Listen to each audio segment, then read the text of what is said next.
dengan Alhamdulillah nahmaduhu wa nasta'inuhu wa nastaghfiruh wa na'udzu billahi min shururi anfusina wa min sayyiati a'malina man yahdihillahu fala mudilla lahu wa man yudlil fala hadiya lahu Allahumma fasalli wa sallim wa barik wa karrim wa 'azzim wa majjid wa takarram wa tahannan ala sayyidina Muhammadin وعلى آله وصحبه أجمعين سبحانك لا علم لنا إلا ما علمتنا إنك أنت العليم الحكيم اللهم إني أعوذ بك من علم لا ينفع وعمل لا يرفع وقلب لا يخشع ودعاء لا يستجاب لها ولا حول ولا قوة إلا بالله. Malam yang penuh dengan kebahagiaan, terlebih mata ini mampu memandang kepada Hadratul Syekh Al-Murabbi, ayahanda kita bersama, sesepuh, orang yang berilmu, panutan bagi kami, Kiai Haji Busiri Muslim. Mudah-mudahan Allah Subhanahu wa Ta'ala jadikan beliau termasuk orang-orang yang dijaga oleh Allah Subhanahu wa Ta'ala kesehatan beliau, dan senantiasa mampu mendidik, menjaga, mengajarkan kepada kita akan arti ilmu-ilmu yang datang daripada Allah Subhanahu wa Ta'ala dan Rasul sallallahu alaihi wasallam. Karena sesungguhnya amaliyah ibadah dan apa yang kita lakukan bukan penentu kita memasuki surganya Allah, akan tetapi keinginan Allah. Allah ingin atau tidak ingin kita masuk surga. Makanya satu hal yang saya fahami, wallahu a'lam, barusan dibaca ayat suci Al-Quran, kemudian saya memahami bahwa ketika Allah katakan faman zuhziha 'anil nar wa udkhilal jannah, semua lafaz yang digunakan di dalam Al-Quran tersebut menggunakan sighat majhul.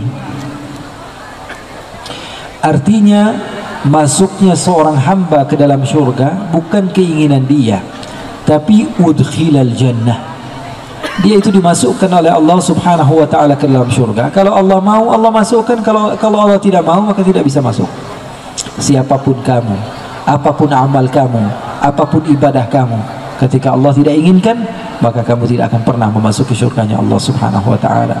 Bahkan Rasulullah SAW katakan bahwa saya pun masuk syurga dengan rahmatnya Allah. Nabi Muhammad SAW, akhsyakum lillah wa atqakum lah. Kata Nabi Muhammad, saya yang paling takut kepada Allah, saya yang paling bertakwa kepada Allah. Tapi masuk syurganya karena rahmat Allah, bukan karena ibadahnya Nabi besar Muhammad sallallahu alaihi wasallam. Makanya berharap kepada Allah supaya dimasukkan syurga, supaya mendapatkan kenikmatan yang abadi. Karena kenikmatan di dunia ini hanya sementara. Sering saya katakan, pagi bahagia, sore sudah sumpek. Sore sumpek, malam sudah bahagia. Pagi ada keluarga yang meninggal, sore sudah mendapatkan kabar gembira, mendapatkan sesuatu yang baru. Atau sore mendapatkan kabar yang baik, tiba-tiba malam sudah mendapatkan kabar yang buruk. Itu kehidupan dunia, semua kita tahu, tapi kadang-kadang nggak ngerasa. Kita semua tahu, mungkin sekarang kita sedang tertawa, tiba-tiba 1 jam yang akan datang, na'udzubillah min dzalik, mendapat kabar yang buruk, mendapat kabar yang tidak. Dan itu semua manusia merasakannya. Jangan bangga, saya punya kenalan orang hebat, dokternya luar biasa hebat. Dulu mereka membanggakan dokter-dokter mereka, ya. Mereka yang berobat kepada dokter-dokter yang dulu itu mereka banggakan dokter mereka. Jangankan mereka sembuh, dokternya aja sekarang sudah meninggal semua. Dokter yang mereka banggakan semuanya sudah meninggal. Artinya apa? Artinya ikhwani, akhwati yang dimuliakan oleh Allah, kehidupan dunia tidak ada yang pasti. Dunia ini hanya mata'ul ghurur, semuanya tipu daya. Makanya kita berharap kepada Allah, Allah memasukkan kita ke dalam syurga. Bagaimana mendapatkan syurga? Dengan mengikuti baginda Rasulullah SAW. Ayat tadi yang dibacakan semuanya menyambung satu sama lain. Orang yang dia berharap perjumpaan dengan Allah subhanahu wa ta'ala, ridhanya Allah subhanahu wa ta'ala, dan berharap kepada hari akhir, apa yang dia harus lakukan? Menjadikan Nabi Muhammad SAW sebagai uswah. Bukan hanya sekedar qudwah, tapi Nabi Muhammad uswah, yang artinya itu lebih umum. Segala sesuatu yang dilakukan oleh Rasulullah SAW adalah contoh. Bahkan salahnya Nabi, atau dikatakan seorang mengatakan bahwa salah atau lupanya Nabi, Nabi tidak salah, Nabi tidak lupa.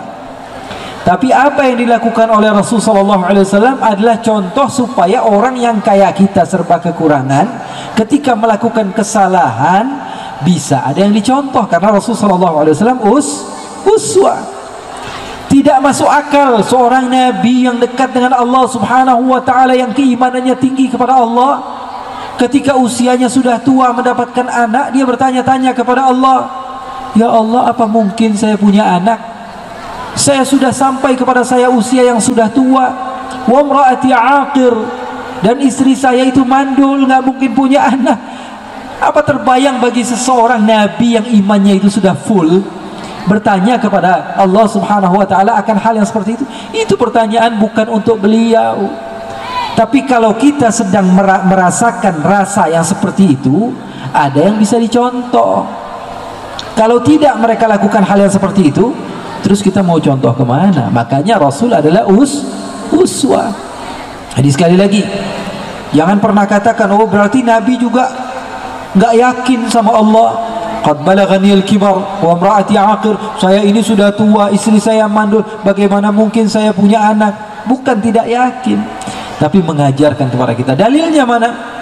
Dalilnya ketika Nabi Muhammad SAW dalam riwayat hadis yang kuat, Nabi Muhammad salat zuhur, ada riwayat salatnya asar. Nabi Muhammad yang harusnya salat 4 rakaat, Nabi Muhammad salatnya hanya 2 rakaat. Lalu sebagian sahabat, satu sahabat bertanya kepada Nabi, ya Rasulullah, aqusiratis salatu am nasid? Kok salatnya hanya 2 rakaat ya Rasulullah? Apakah salatnya ini diqasar ya Rasulullah, padahal kita dalam keadaan mukim? Atau memang engkau lupa ya Rasulullah? Lihat pertanyaan sahabat. Sahabat begitu semangat untuk mengetahui satu hukum, karena berbeda dari yang biasa. Mereka bertanya, kok salat 4 rakaat jadinya 2 rakaat?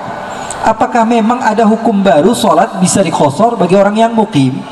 Atau memang Rasulullah lupa? Maka dengar jawaban Habibana Muhammad SAW. Kata Nabi Muhammad, salatnya tidak diqasar dan saya tidak lupa. Wa innama bu'ithtu musyarri'an.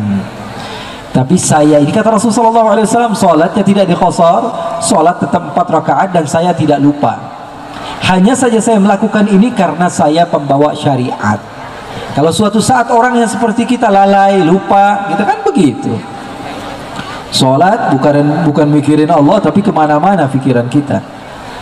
Ketika kita melakukan hal tersebut, ada yang dicontoh Nabi besar Muhammad SAW. Bayangkan kalau Nabi Muhammad tidak melakukan hal yang seperti itu, mau gimana kita?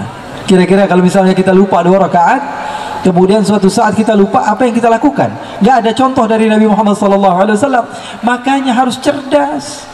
Hal-hal yang seperti itu Nabi Muhammad hanya mencontohkan. Jangan dinisbatkan lupa, jangan dinisbatkan keburukan kepada Nabi Muhammad. Wah, Nabi Muhammad juga dalam Al-Quran dikatakan berbuka masam. Nabi Muhammad juga dikatakan di dalam Al-Quran bisa salah. Nabi Muhammad juga di dalam Al-Quran dikatakan bahwa Nabi Muhammad tidak ada jaminan masuk surga. Dikatakan Nabi Muhammad SAW dulunya juga tidak tahu. Dikatakan Nabi Muhammad SAW enggak, bukan begitu maksudnya. Karena Nabi Muhammad uswah, maka segala sesuatu dilakukan oleh Rasulullah untuk supaya kalau kita salah jalan, kemudian kita ingin mencontoh siapa? Nabi Muhammad adalah tauladan terbaik. Dalilnya mana?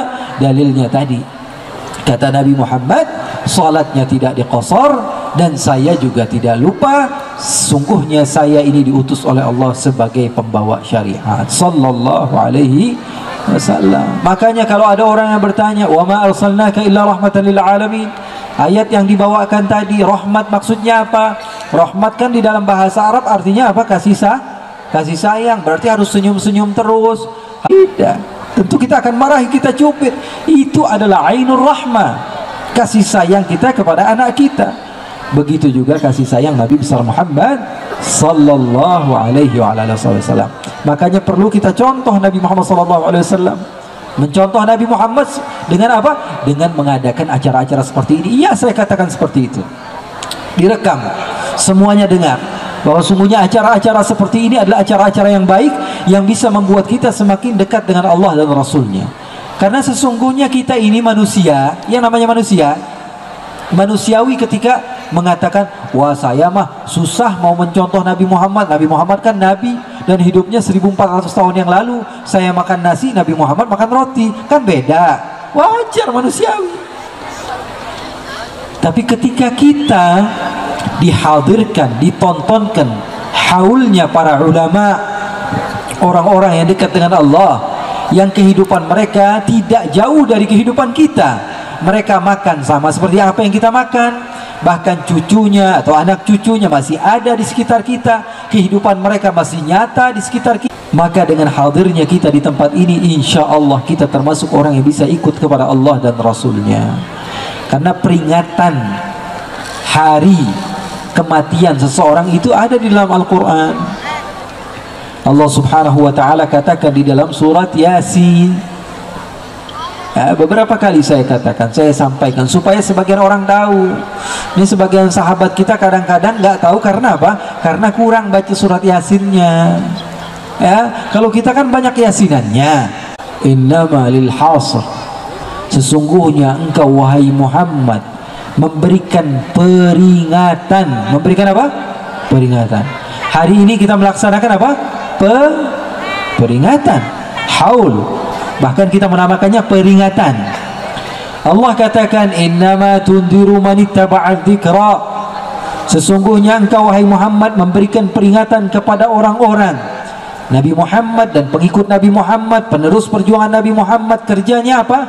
Memberikan peringatan kepada orang-orang. Siapa orang-orang tersebut? Man ittaba'a dzikra, para pengikut Al-Quran, para pemegang Al-Quran, orang yang berpegang teguh kepada Al-Quran. Wa khasyiyar rahmana bil ghaib, dan orang-orang yang takut kepada Allah dengan sesuatu yang gaib. Sesuatu yang gaib yang dimaksud di sini apa? Kematian. Karena ayat berikutnya Allah katakan, inna nahnu nuhyil mauta. Peringatan kepada siapa? Allah berikan predikat kepada kita semua sebagai pengikut Al-Quran dan takut kepada hari akhir dan takut kepada kematian. Takut kepada Allah dengan hal-hal yang gaib. Apa yang akan kita dapatkan sepulang kita dari tempat ini? Kata Allah, fabashshirhum bimaghfirati wa ajrin karim.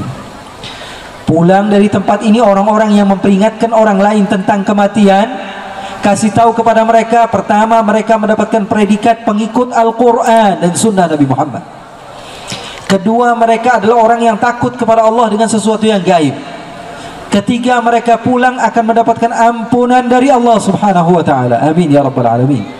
Kemudian yang keempat, mereka setelah diampuni oleh Allah, mereka akan mendapatkan pahala yang begitu besar di sisi Allah subhanahu wa ta'ala. Dan mayat ataupun al-faqid, sahibul haul, akan mendapatkan manfaat juga. Allah katakan di dalam ayat berikutnya, inna nahnu nuhyil mauta wa naktubu ma qaddamu wa atharahum. Kata Allah, saya akan senantiasa tulis.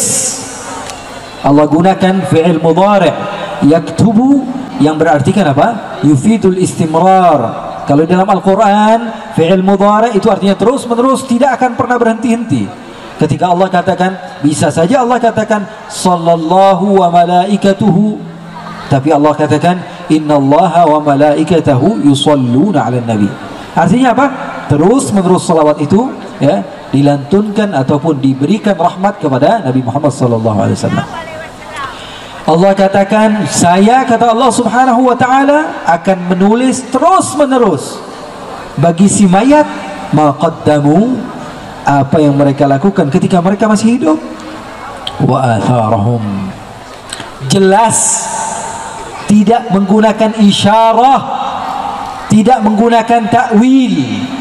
Allah katakan si mayat ataupun al-faqid ataupun sahibul haul ketika mereka meninggal, Allah subhanahu wa ta'ala akan senantiasa tulis apa yang mereka lakukan ketika mereka masih hidup, ma qaddamu wa atharahum, apa yang mereka tinggalkan juga akan mendapatkan manfaat si mayat.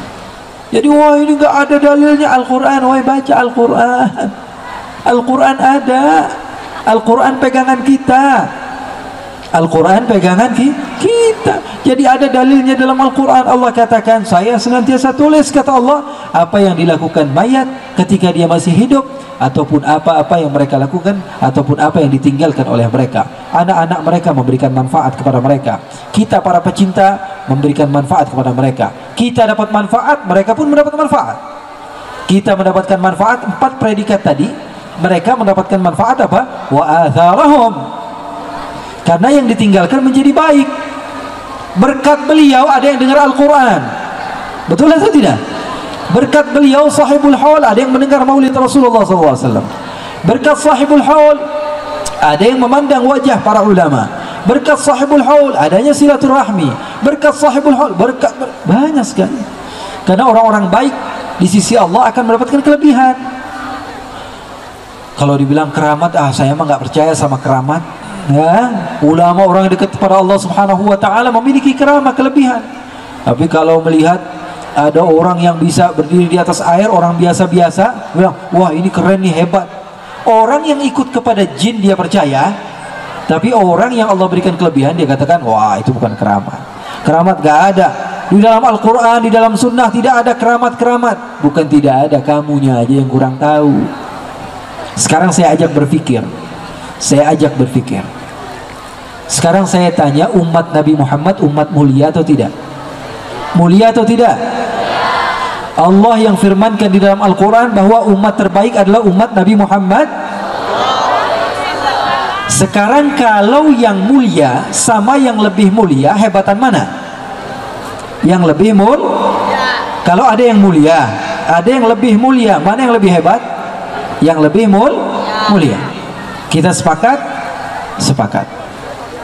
Allah katakan umat Nabi Muhammad SAW adalah khairu ummah, sebaik-baiknya umat. Berarti umat Nabi Isa di bawah umat Nabi Muhammad, umat Nabi Musa di bawah umat Nabi Muhammad, umat Nabi Nuh di bawah umat Nabi Muhammad. Sepakat? Dalilnya dari Al-Quran. Oke, semua sepakat bahwa umat Nabi Muhammad lebih mulia daripada umat terdahulu. Kalau saja umat yang kemuliaannya di bawah kemuliaan umat Nabi Muhammad bisa melakukan sesuatu, artinya apa? Umat yang lebih mulia lebih bisa. Betul atau tidak? Ada orang kaya, ada orang yang kaya banget. Orang kaya bisa beli tanah 100 meter, orang yang kaya banget bisa nggak kira-kira? Lebih bisa. Sekarang saya mau tanya, ada umat salah satu di antara nabinya Allah yang bisa tidur 300 tahun lebih, yang cerita Al-Quran, dan dikatakan mereka itu bukan nabi. Mereka nabi atau bukan? Bukan. Umatnya nabi.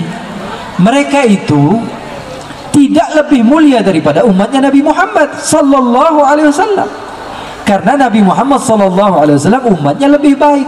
Kalau umat yang kelasnya di bawah umat Nabi Muhammad dengan dalil Al-Quran bisa mendapatkan kemuliaan seperti itu, kira-kira umat Nabi Muhammad bisa atau tidak? Bisa atau tidak? Bisa. Tapi nggak ada di dalam Al-Quran, karena Al-Quran turun buat kita. Masa di dalam Al-Quran diceritakan umat Nabi Muhammad? Ya nggak ada. Makanya aneh kalau salah seorang di antara sahabat datang kepada saya berkata, kok cerita Nabi Muhammad nggak banyak sih di dalam Al-Quran? Kok banyak kisah Nabi Isa? Saya bilang, kalau saya datang ke tempat kalian, kemudian ada seorang kiai yang saya tidak kenal, kemudian kalian kenalkan kiai tersebut kepada saya sehingga saya kenal, itu wajar atau tidak? Wajar. Tapi kalau kalian datang kepada saya kemudian mengatakan, Habib, saya mau bacain biografinya Habib, saya baru dapat dari Google, Habib itu lahir di sini, Habib itu besar di sini. Buat apa ngasih tahu diri saya sendiri kepada saya? Saya jauh lebih tahu siapa saya dibanding kamu. Al-Quran turun untuk Nabi Muhammad dan tidak menceritakan tentang Nabi Muhammad, lebih kepada nabi-nabi pendahulu, kepada Nabi Muhammad SAW, sehingga menjadi contoh kepada Nabi besar Muhammad sallallahu alaihi wasallam. Oleh karena itu, ya, jadi adanya karamah itu disepakati oleh ulama-ulama ahli sunnah wal jamaah. Kalau saja orang yang ikut kepada jin saja dikatakan boleh melakukan sesuatu yang aneh, apalagi orang yang ikut kepada Allah dan Rasulnya. Tapi itu bukan patokan. Wah, ini ulama orang hebat gara-gara keramahnya. Tidak. Ada salah seorang di antara ulama dikatakan, kamu kok nggak kelihatan ada karamah-karamah? Karamah yang sesungguhnya adalah istiqamah dalam kebaikan. Terus dikatakan, kok nggak kayak orang-orang bisa berdiri di atas air? Ikan aja bisa. Kelasnya bisa berdiri di atas air itu ikan. Terus kok ada seorang ulama yang bisa terbang? Burungnya bisa terbang. Masa kelas saya sama kayak burung? Faham atau tidak? Jadi bukan dengan kelebihan-kelebihan seperti tidak, tapi istiqamah di dalam kebaikan.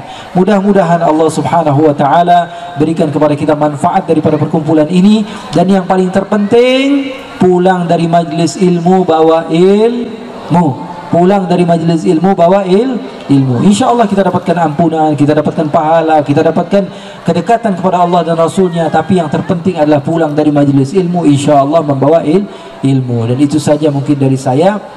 Apa yang kita saksikan daripada akhlak para guru kita, insya Allah adalah ilmu yang bermanfaat bagi kita semua. Wassalamualaikum warahmatullahi wabarakatuh.